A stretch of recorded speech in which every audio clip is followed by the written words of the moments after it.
Counselling செஷன்ல என்ன எதிர்பார்க்கலாம்? பேசிக்காவே வந்துட்டு உங்களுடைய வாழ்க்கையில நடக்கிற பிரச்சனைக்கு எந்த ஒரு சொல்யூஷனும் ஒரு கவுன்சிலர்னால கொடுக்க முடியாது.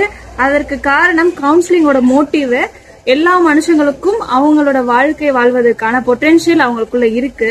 சோ அவங்களோட வாழ்க்கையில வர ஒரு தடைகளுக்கும் ஒரு கான்ஃபிளிக்டுக்குமான ஒரு சொல்யூஷனோ இல்ல அதை எப்படி ஹேண்டில் பண்றதுக்கான பொட்டென்ஷியலும் அவங்களுக்குள்ள இருக்கும். ஸோ இப்போ கவுன்சிலருக்கு அப்ப அங்க என்ன வேலை அப்படின்னா, நிறைய நேரங்கள்ல இதுதான் சொல்யூஷன் தெரிஞ்சாலுமே அதை நோக்கி போறதுக்கு நமக்கு நிறைய ஹிண்டரன்ஸ் இருக்கும்.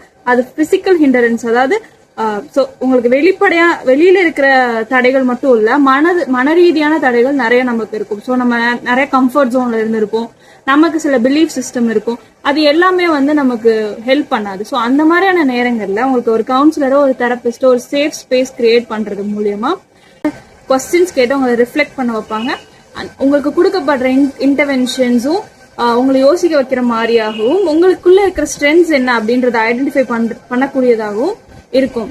ஸோ இங்க மோர் தென் நாலேஜ், ஒரு தெரபிஸ்டுக்கும் கிளைண்ட்டுக்கும் இருக்கிற ரிலேஷன்ஷிப் தான் ஒரு கவுன்சிலிங்க பெட்டரான ஒரு பிளேஸ் ஆக்குது. So if you are looking for any mental health counselling, so you can DM me. Stay tuned.